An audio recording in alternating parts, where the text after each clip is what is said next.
Assalamualaikum warahmatullahi wabarakatuh. Masih bersama Pak Izar dalam video pembelajaran sejarah.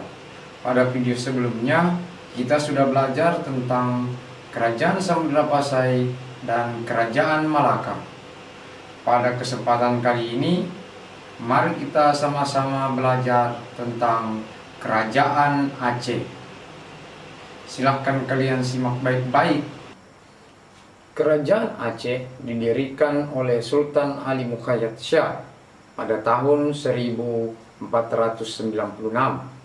Awalnya, kerajaan ini berdiri di atas wilayah Kerajaan Lamuri. Kemudian ditundukkan dan menyatukan wilayah kerajaan sekitarnya, yaitu Dayak, Pedir, Lidi, dan Nakur. Selanjutnya, pada tahun 1524, wilayah Pasai juga menjadi bagian dari Kerajaan Aceh, diikuti oleh Aru. Pusat kerajaan berada di Kutaraja atau Banda Aceh sekarang. Bisa diperhatikan pada peta yang berwarna jingga terang merupakan wilayah kekuasaan Kerajaan Aceh pada tahun 1524 ketika Kerajaan Aceh masih dipimpin oleh Sultan Ali Muqayyad Shah. Sedangkan yang berwarna jingga lebih muda merupakan wilayah Kerajaan Aceh ketika Kerajaan Aceh berada pada puncak kejayaannya di bawah pimpinan Sultan Iskandar Muda. Bisa dilihat bahwa wilayah kekuasaannya bahkan sampai di Pahang dan Kedah di Semenanjung Malaya. Sedangkan di Sumatera sendiri telah berhasil menguasai sampai Indragiri, yaitu Sumatera bagian utara, dan sampai di Indrapura di Sumatera bagian selatan. Sebagai raja pertama, Sultan Ali Muqayyad Shah yang memerintah sejak tahun 1496 sampai tahun 1528, di bawah pemerintahannya, Kerajaan Aceh memperluas kekuasaannya ke wilayah Dayak dan Pasai. Bahkan pada masa itu, Kerajaan Aceh melakukan penyerangan terhadap Portugis di Malaka dan juga menyerang Kerajaan Aru. Setelah wafat, Sultan Ali Muqayyad Shah kemudian digantikan oleh putranya yang bernama Sultan Salahuddin.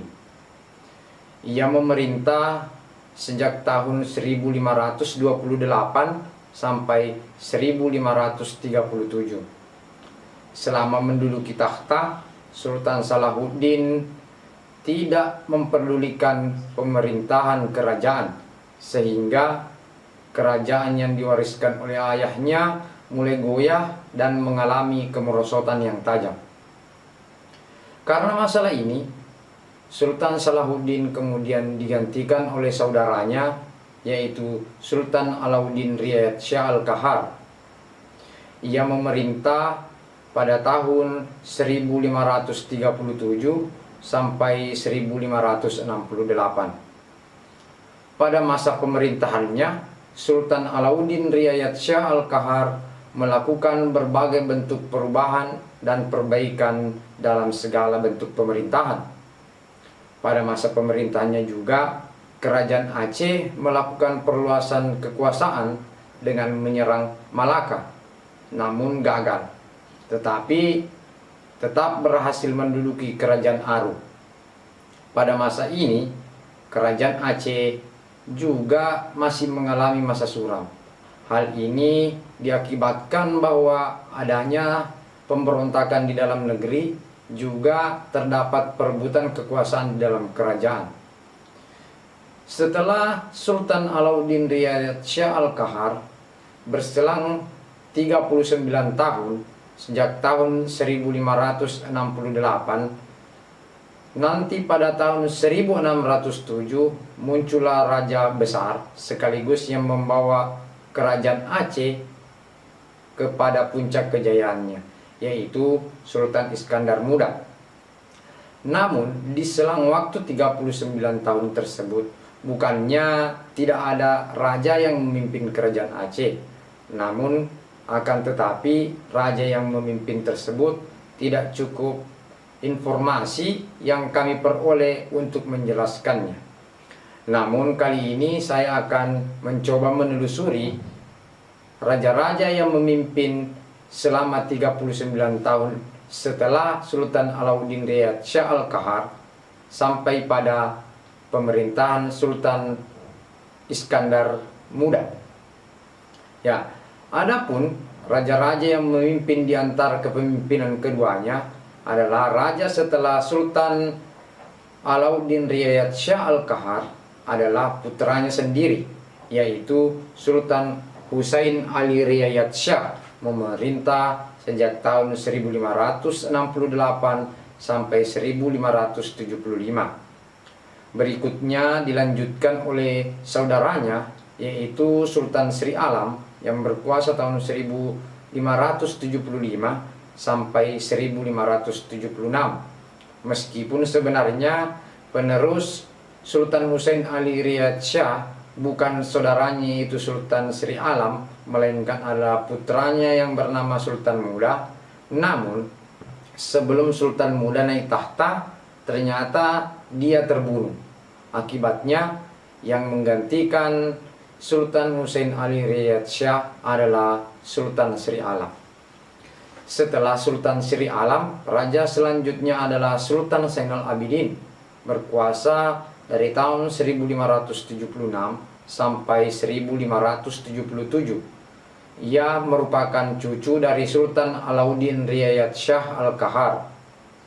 Raja selanjutnya adalah Sultan Alauddin Mansur Shah, berkuasa tahun 1577 sampai 1589, yang merupakan menantu Sultan Husain Ali Riyad Shah. Raja berikutnya adalah Sultan Ali, memerintah tahun 1589 sampai 1596. Kemudian digantikan oleh Sultan Alauddin Riyad Shah Al-Mukammil, memerintah tahun 1596 sampai 1604. Kemudian setelah itu dia digantikan oleh putranya yang bernama Sultan Ali Riyad Shah, memimpin dari tahun 1604 sampai tahun 1607, yang kemudian digantikan oleh Sultan Iskandar Muda. Sultan Iskandar Muda yang merupakan cucu dari Sultan Alauddin Riyad Shah Al-Mukammil, memerintah sejak tahun 1607 sampai tahun 1636 dengan gelar Sultan Iskandar Muda Johan Pahlawan Mahkota Alam. Di bawah pemerintahannya, kerajaan Aceh mencapai puncak kejayaannya dengan tumbuh menjadi kerajaan besar dan berkuasa atas perdagangan di Sumatera, terutama di Selat Malaka. Bahkan kerajaan Aceh tumbuh menjadi bandar transito. Untuk mencapai kebesaran kerajaan Aceh, Sultan Iskandar Muda meneruskan perjuangan dengan menyerang Portugis dan kerajaan Johor di Semenanjung Malaya, dengan tujuan untuk menguasai seutuhnya jalur perdagangan di Selat Malaka. Sultan Iskandar Muda juga dengan terang-terangan menolak permintaan Inggris dan Belanda untuk membeli lada di pesisir Sumatera bagian barat. Pada masanya, kerajaan Aceh melakukan pendudukan di Aru, Pahang, Kedah, Perlak, dan Indragiri. Pada masa kekuasaan Sultan Iskandar Muda inilah lahir dua orang ahli tasawuf dari aliran Syiah yang sangat terkenal, yaitu salah satunya adalah murid dari Hamzah Pansuri, yaitu Syekh Samsuddin bin Abdullah As-Samatrani dan Syekh Ibrahim Asy-Syamsi. Setelah Sultan Iskandar Muda wafat, ia digantikan oleh menantunya yang bernama Sultan Iskandar Thani, yang memerintah antara tahun 1637 1636 sampai tahun 1641. Dalam menjalankan pemerintahan, dia melanjutkan tradisi dari raja sebelumnya, yaitu mertuanya sendiri. Pada masa pemerintahan Sultan Iskandar Thani ini muncul ulama besar dari aliran Sunnah wal Jamaah, yaitu Nuruddin Ar-Raniri, yang pada masa hidupnya berhasil menulis sebuah buku tentang sejarah raja-raja Aceh yang berjudul Bustanus Salatin. Yang menarik sepeninggal Sultan Iskandar Thani, yaitu paling tidak kerajaan Aceh kemudian dipimpin oleh 4 orang berturut-turut raja perempuan. Jadi pengangkatan raja perempuan yang pertama ini menurut informasi yang ada diakibatkan karena para pemuka kerajaan tidak ingin memilih pemimpin laki-laki yang kelak akan menjadi seorang tiran seperti Sultan Iskandar Muda. Jadi mereka menganggap bahwa Sultan Iskandar Muda itu terlalu ekstrim, sehingga mereka memilih wanita untuk jadi sultan. Jadi sultanah yang pertama yang menggantikan Sultan Iskandar Thani adalah istrinya sendiri, yaitu Sultanah Safiyatuddin, berkuasa tahun 1641 sampai 1675. Setelah itu berturut-turut kerajaan Aceh dipimpin lagi oleh perempuan, yaitu Sultanah Nakiatuddin Nurul Alam tahun 1675 sampai tahun 1678. Sultanah selanjutnya yaitu Sultanah Sakiyatuddin Inayat Syah, memerintah tahun 1678 sampai 1688. Sultanah yang terakhir Sultanah Zainatuddin Kamalat Syah, memerintah 1688 sampai 1699. Sultan yang terakhir kemudian diminta turun tahta. Jadi dia turun tahta karena adanya fatwa dari Mekah yang menyatakan bahwa tidak bolehnya perempuan menjadi seorang pemimpin. Oleh karena itu, sultan yang terakhir ini kemudian turun tahta. Yang menarik dari kepemimpinan 4 sultanah ini bahwa di Aceh pada saat itu diterapkan hukuman yang cukup ekstrim menurut saya, bahwa setiap pelanggar hukum akan dikenakan hukuman seperti yang paling ringan adalah dipotong hidungnya, telinga, bahkan ada yang dipotong tangan sampai kaki, dan yang lebih parahnya adalah bahkan ada sampai hukuman mati. Jadi meskipun dipimpin oleh perempuan, tetapi hukum terlihat sangat ketat. Terbukti pada saat itu untuk melihat orang cacat di kerajaan Aceh itu sangat mudah, karena mereka cacat akibat mendapat hukuman. Tetapi setelah Sultanah Iskandar Thani ini pada saat itu mundur sebagai raja, maka kerajaan Aceh perlahan-lahan mengalami kemunduran akibat pengaruh kedatangan bangsa Barat ke Nusantara.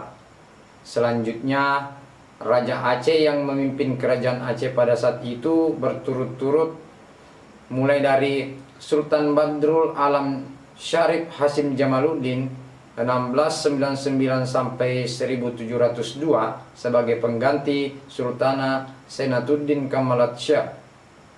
Berikutnya Sultan Perkasa Alam Syarif Lamtui tahun 1702 sampai 1703, Sultan Jamalul Alam Badrul Munir tahun 1703 sampai 1726, Sultan Jawaruddin Alam Amiruddin Syah tahun 1726, Sultan Samsul Alam tahun 1726 sampai 1727, Sultan Alauddin Ahmad Shah tahun 1727 sampai 1735. Sultan Alauddin Johar Shah 1735 sampai 1760. Selanjutnya Sultan Alauddin Mahmud Shah I memimpin tahun 1760 sampai 1781. Kemudian Sultan Alauddin Muhammad Shah 1781 sampai 1795. Sultan Alauddin Jauhar Al-Alam memimpin 2 kali periode, diantarai seorang sultan periode pertama pada tahun 1795 sampai 1815 digantikan oleh Sultan Syarif Said Al-Alam tahun 1815 sampai 1818.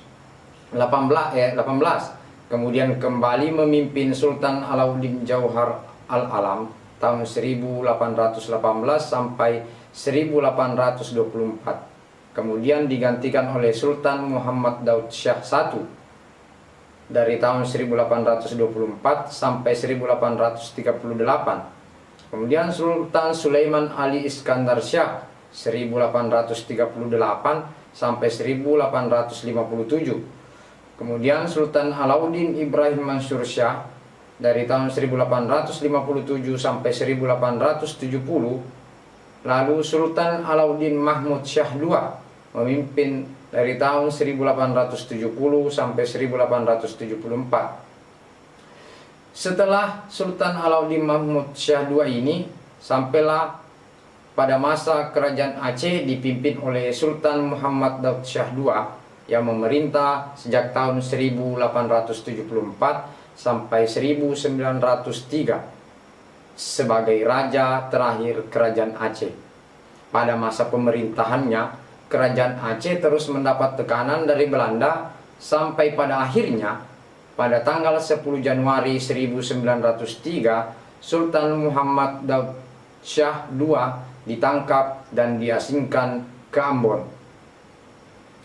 Kemudian setelah ditangkapnya Sultan Muhammad Daud Shah II ini, maka secara resmi pemerintahan kerajaan Aceh berganti menjadi pemerintahan kolonial Belanda.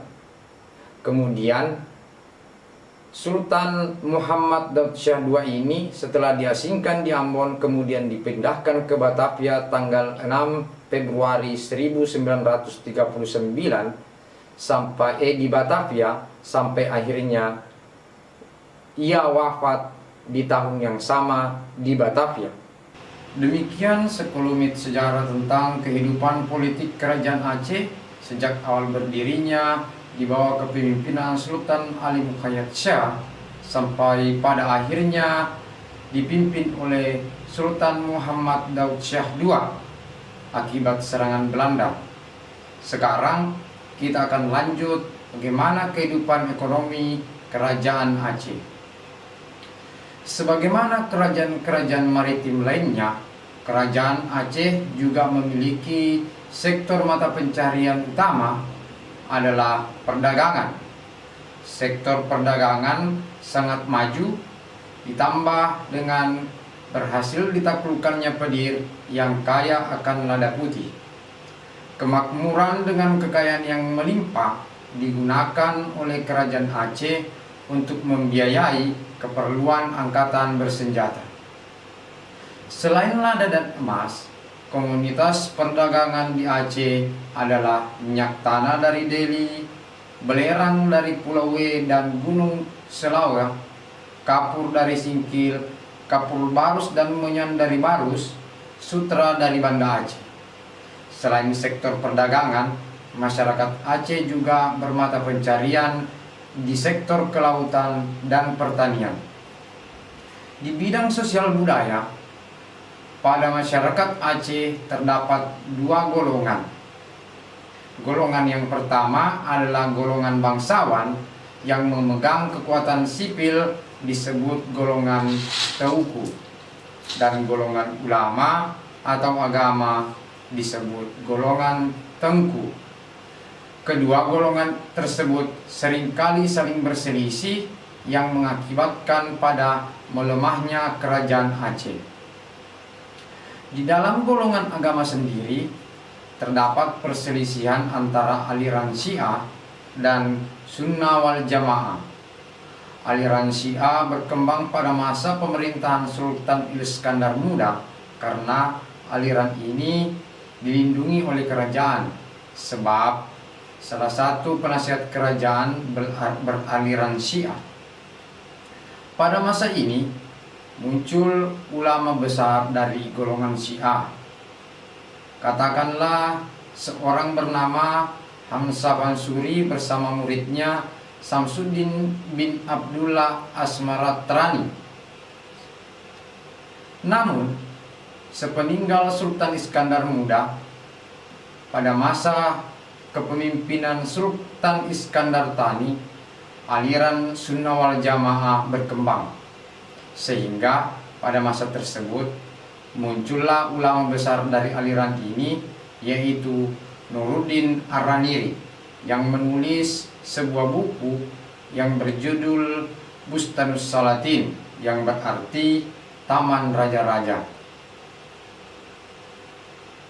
Demikianlah sejarah singkat Kerajaan Aceh yang telah Bapak jelaskan.